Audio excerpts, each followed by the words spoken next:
Watu wangu, mara nyingine ni mshapa Marekani. Leo tuko wale watu najua kuna mtu anajua tuko highway gani. Niambie tuko highway gani na ni wapi tunatoka tukielekea wapi. Leo tunaongea kuhusu kwa nini watu wakikuja Marekani hawarudingi mtani.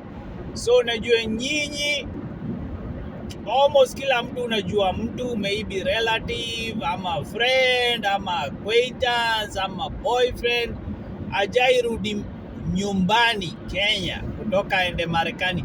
Ni kwa nini? Kwani kuna nini? Kwani watu wanafungwa Marekani? The kitu ya kwanza ni makaratasi, okay? Mnajua kuna wengi wanataka kukuja na visitor visa. Okay? Na hiyo tulishaongea. Ukikuja na visitor visa, kuna watu walikuja na visitor visa na mambo zao hazijai hiva. Okay? Sababu ukikuja na visitor visa alafu overstay, hiyo visa inakuwa void. So now ni either ile time utapata makaratisa za huku, kuna wase wana filing asylum, na saizi asylum kesi before idecide it can take years, sababu unajua pia kuna wengine walifile before wewe, so inaweza take years before mtu arudi home. The other one maybe anataka ile maybe hakufile asylum, ako tu hivyo, so maybe ile time atapata msee wataoana ama so ako tu hivyo. So watu wengi ni karatasi, okay? Hawana karatasi. Kuna watu walikuja huku 10, 20 years, mambo zao hazikuiva for different situation reasons. There are so many reasons, okay? Wengine inaweza kuwa reluctant, wengine inaweza kuwa they tried everything, mambo zikagonga ukuta, wengine inaweza kuwa wali give up hiyo. So makaratasi. Na unajua sasa wakikuja Kenya hawataweza kurudi na huku, so that is like the major reason kwa nini utaona msee hajai rudi. The other reason ni kuna wase maisha iliwaendea vibaya, wakachizi, wakakuwa homeless, wakakuwa mental zikapotea.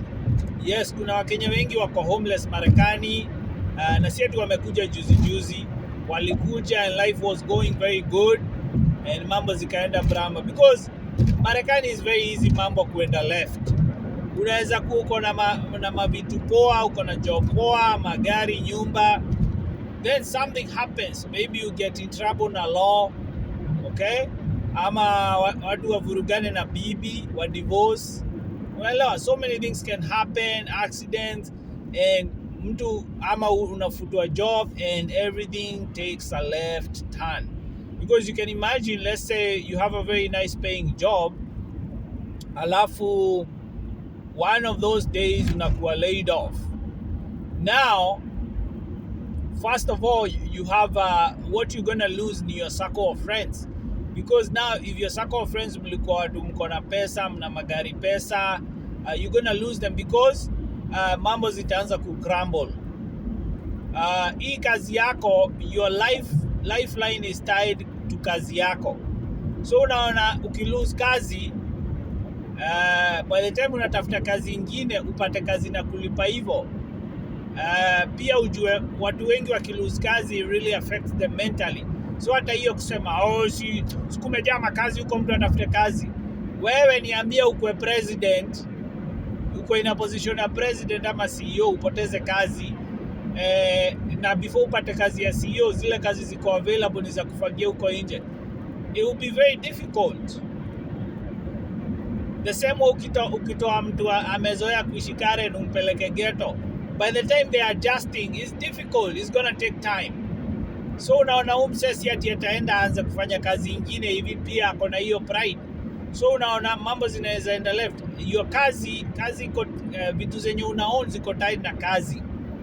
Because hata nyumba ukinunua Marekani, they look at how much una make. ndio aweze kukuapprove hiyo nyumba ama gari.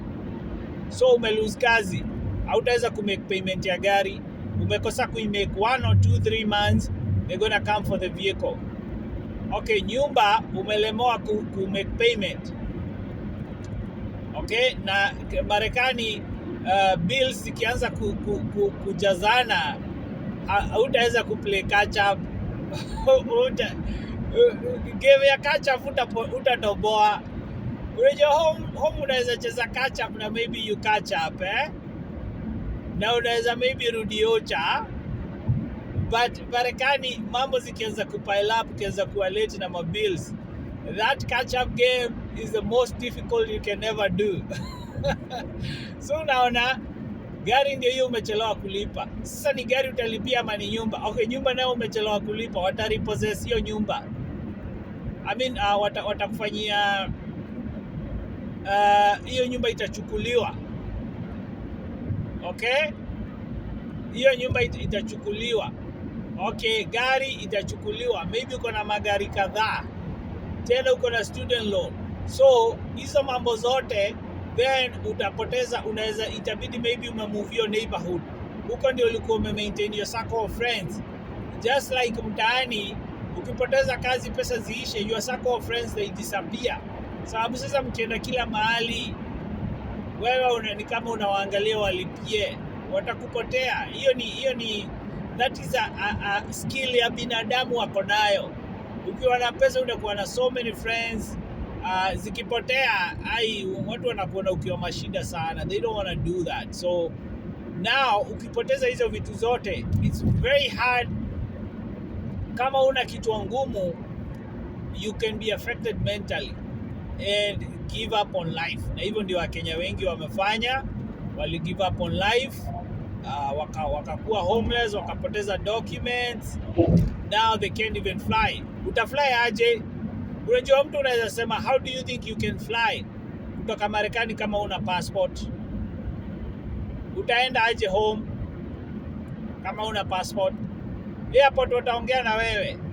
So mtu unaweza kuwa ulikuwa stuck Marekani, au una hizo paperwork, na ukitaka paperwork ya kutravel pia mental capacity yako. So in short, watu wengi walipotelea huku Marekani, wakakuwa homeless for so many reasons, kulewa, kupoteza their lifestyle and all that. So that is one reason. Kuna watu wanatafutanga relatives wao walienda abroad, hamjui wako huko kwa street and walikipoteza, but watu wengine wanadhani walipass away but walikipoteza. Okay, the other one ni shule. Mtu anaweza kuwa anaenda shule, maybe anaenda shule na ako focused, so nataki kurudi home sababu inaweza spoil finances zake. Okay, so anataka amalize shule ndio ajipange akarudi mtaani. Okay, so hiyo inaweza ikawa watu huku wanakaa maybe 3-4 years hawarudi home sababu wanajaribu kumaliza shule. The other one is finances. To travel home it can be expensive for a lot of people. Sababu not only you need pesa ya flight, you also need kuwa umejipanga mambo zako huku. Sababu kama unarudi home, ukumbuka una nyumba ya kulipia huku na vitu za kulipia huku, na hiyo time unaenda home hakuna kazi unafanya inakupea pesa. So unaona mtu anaweza kuwa anaona, let me save, wacha nijipange nipate pesa ya flight, alafu nipate pesa ya kutumia home, alafu nipate pesa imelipia mambo huku for a few months, ndio hata nikienda home nimekuwa nimerelax. So finances can be a big problem. Also kumbuka kuna wase wako na families. Kuna wase ni mother, father and a few kids. Sema watoto kama 4 5. Now imagine a trip of going to Kenya, how expensive itakuwa. So unaona itakuwa very expensive. Sababu wako hesabia kila mtoto flight ya kwenda na kurudi. Almost kulingana na season, maybe 1500 as a flight. Watoto wawili, hizo ni pesa ngapi? Hizo ni $3,000. Bibi na bwana 3,000 zingine, hizo ni 6K. Bibi wana mtoto mwingine watatu, hizo ni how much? 7,500. Hizo ni pesa za flight peke yake. Lazima wanunue mavitu za kwenda home, za kubeba mamizigo, wabebe magift. Kwenye watakuwa naishi, kama watakuwa naishi ya Airbnb mtaani, kenye watakuwa na kula, relatives watataka pesa. So the whole trip can take probably $20,000, probably close to 1 million. No, 2 million. Kurudi mtaani ukiwa na family. Sababu utaki kuenda uache mtoto mmoja, ama uache bibi, ama uache bwana. So watu inaweza kuwa is very costly kurudi mtaani, and they keep kicking the can down the road until ile time watafeel wako comfortable kwenda mtaani. So that can be a big problem ikikam ni finances. Sababu hata pia watu wengine wanaweza kuwa kama student, na pia that finance ya kurudi mtaani wanaona siniweke tu kwa nini, siniziweke kwa shule ama kwa masomo. So that can be a problem. The other issue ni ati maybe somebody will get in trouble na akafungwa jela. Okay? Alafu maybe akaambiwa uwezi enda, sababu huku Marekani there's some unaweza get in trouble alafu akwambie hauko allowed to move to another state. Okay?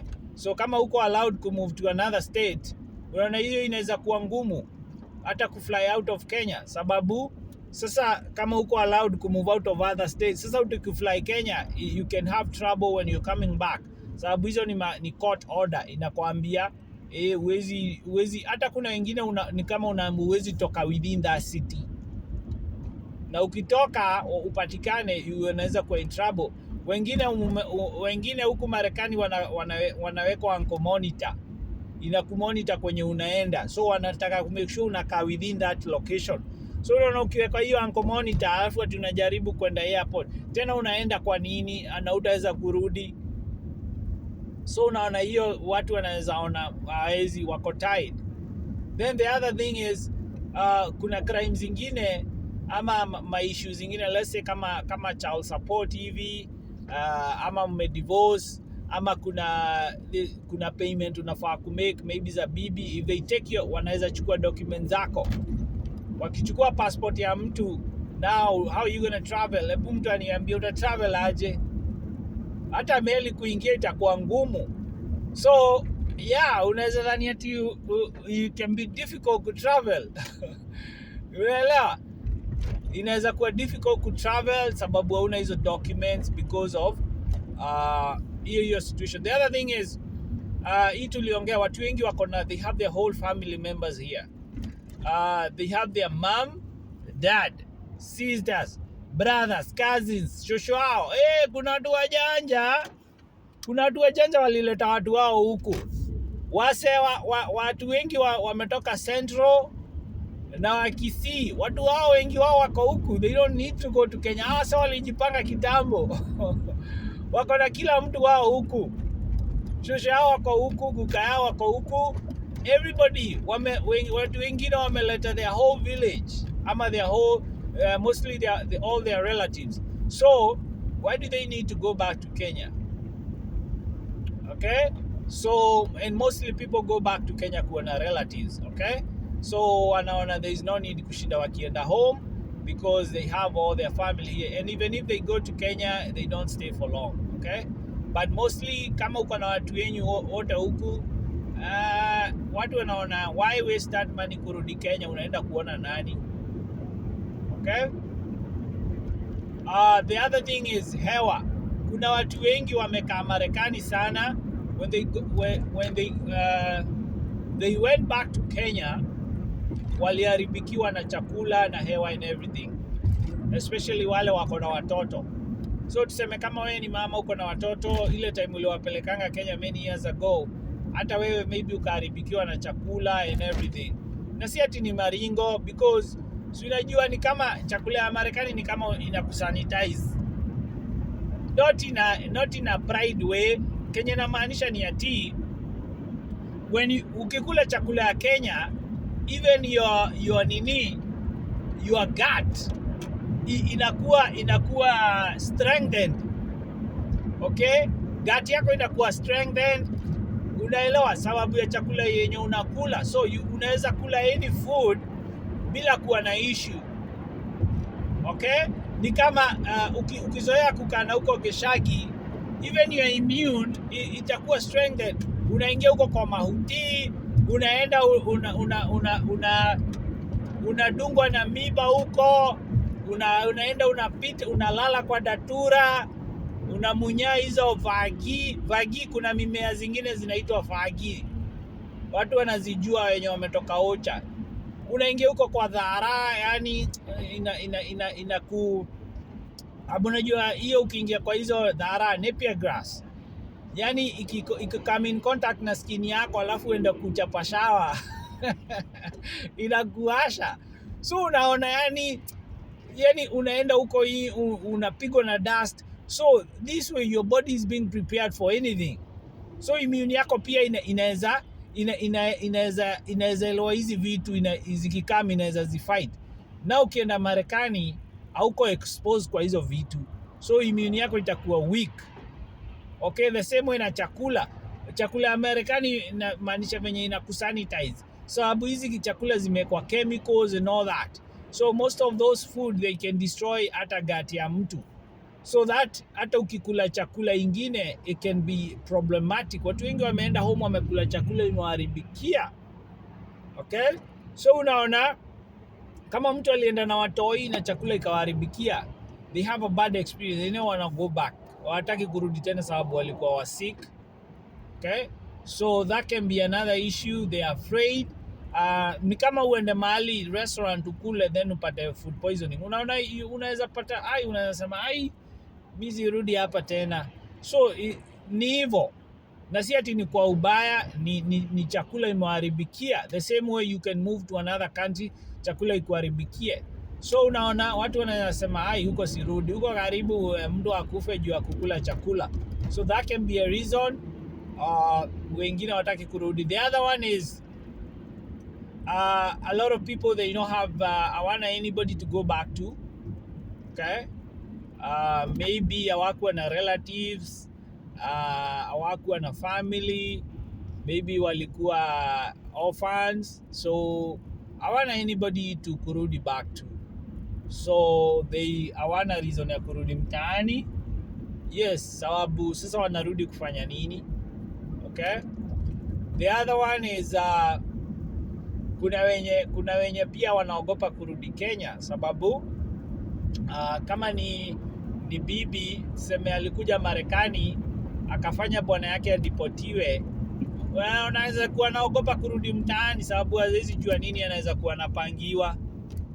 Watu wako hivyo, so anaweza kuwa maybe alicollide na bwana yake na akafanya msia adipotiwe, so pia anaogopa akirudi mtaani bwana yake ajue anaweza enda amham. So hiyo inaweza kuwa pia inafanya watu wengine wasitake kurudi mtaani. The other thing is kuna wengine walienda mtaani wakaibiwa, wakafanyiwa vitu, wakapangiwa, so wana feeling afraid kurudi mtaani kitu kama hiyo happen. The other one, kuna wenye walikuja ile time ya election ya 2007. So nyinyi mnajua kuna wenye walikam what happened that time.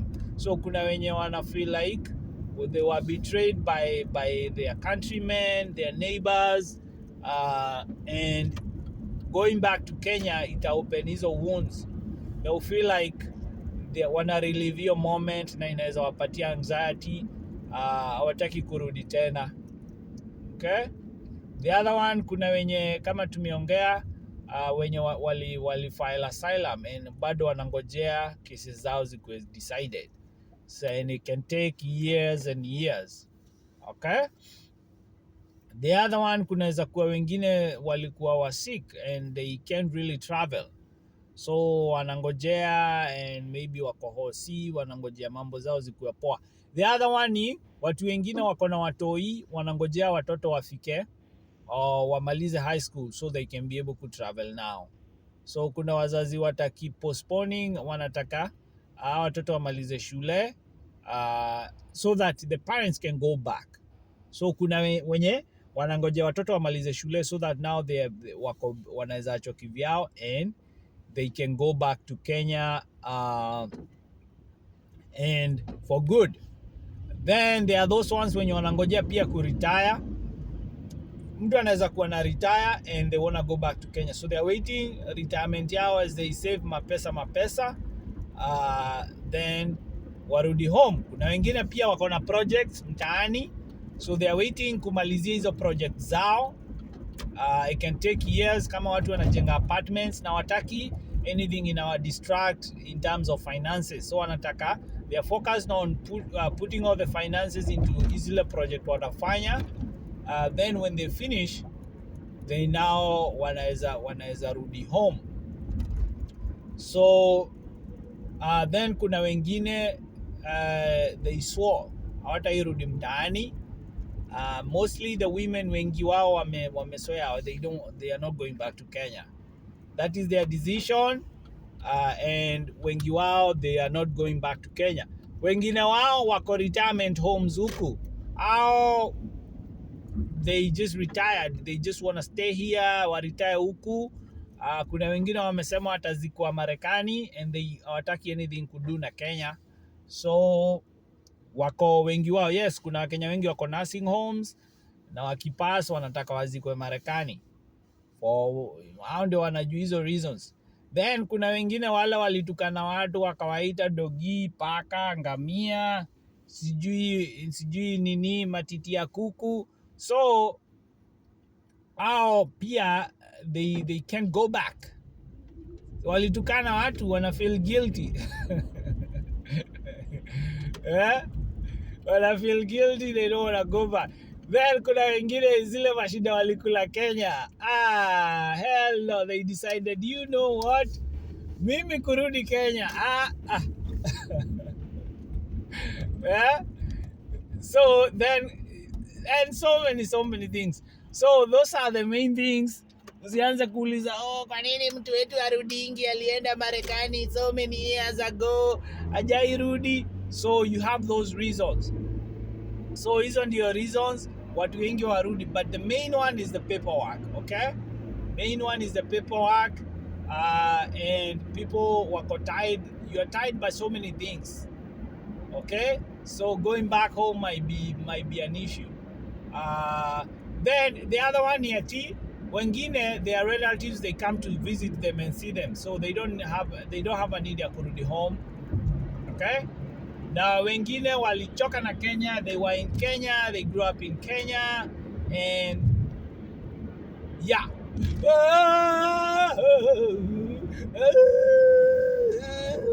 Watu wangu